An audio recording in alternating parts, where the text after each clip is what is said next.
It has been 55 years since the trauma emergency room at Dallas Parkland Memorial Hospital became the center of the known universe. We heard people had been shot, said retired Tulsa surgeon Dr.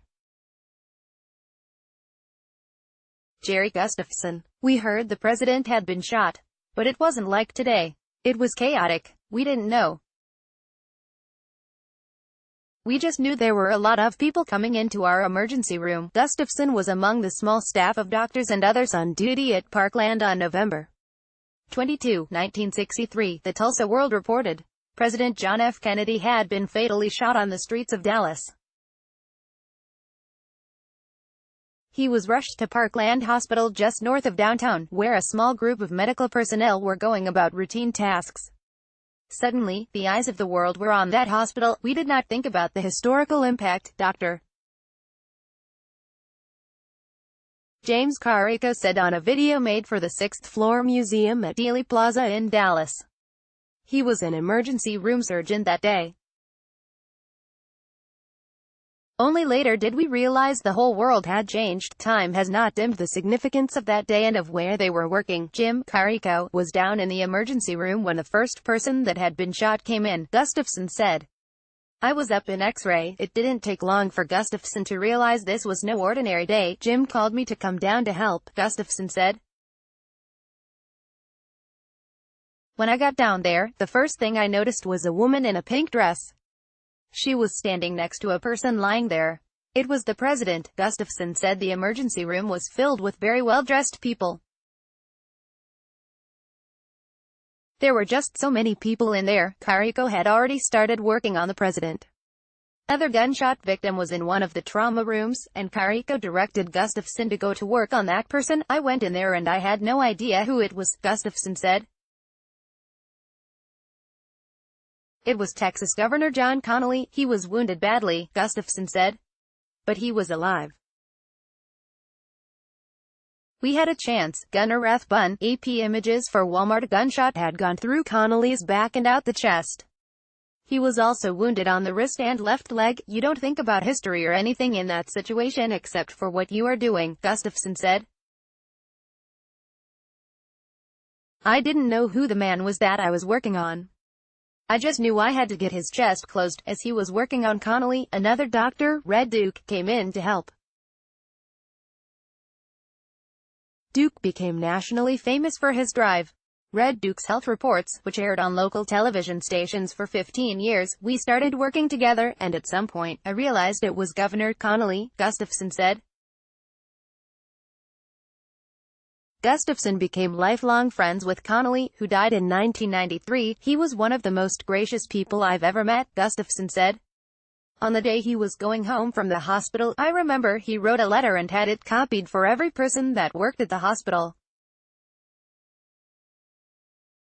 Then, he went around and hugged every person he could find. Plenty of drama was unfolding at the hospital long after the initial treatment of Kennedy and Connally began. At one point while working on Connally, a man with a machine gun came into the room and demanded everyone get out for a security check, Gustafson said. Red told him we weren't going anywhere, and we didn't. Later, when Gustafson picked up the phone to schedule Connally's surgery, there was someone on the other end. I told him to get off the phone, and he told me he was J. Edgar Hoover, Gustafson said. He asked me to describe exactly what I was seeing in the emergency room. I told him I'd never seen anything like it, that there were a lot of the people that probably worked for him. One man, the president, was gone, and one man was going into surgery. Early in the interview for the 6th Floor Museum at Dealey Plaza broadcast on CSPAN's American Perspectives, Carrico remembers a coin flip with Gustafson to see who would work on an X-ray study. Jerry won the coin flip, and he won the X-ray study, Carrico said.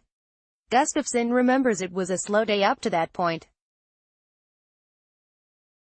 There was an X-ray to study and 3 minor emergencies in the emergency room. We flipped to see who was going to go down and do the X-ray study, Gustafson said. The other was going to go see the 3 patients in emergency. Whoever was going to see the 3 patients was going to miss lunch. So I guess I won the coin flip. Later, as the hospital started to receive gunshot victims of the assassination, Carrico called for Gustafson to come back to the emergency room. When I got down to the emergency room, there were still people running through the doors to get inside, Gustafson said.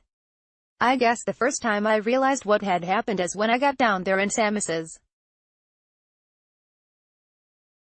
Kennedy. 2 days later, Gustafson was still on duty, 36 hours on and 12 hours off, as a resident at Parkland.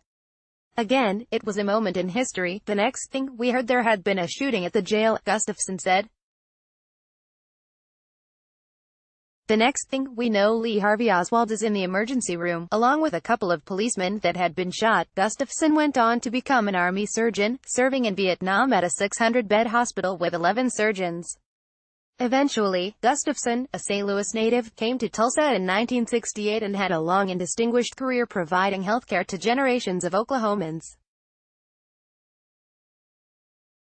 He was responsible for many of the innovations in trauma and emergency care in Tulsa. His memory of that awful day in Dallas has not diminished. He recorded a Voices of Oklahoma segment about his experiences with former KRMG radio personality John Erling in 2013. It was a different time, Gustafson said. Back then, there wasn't this instant information. We heard the president might have been shot, but we really didn't know. I don't think any of us knew until they came in the doors.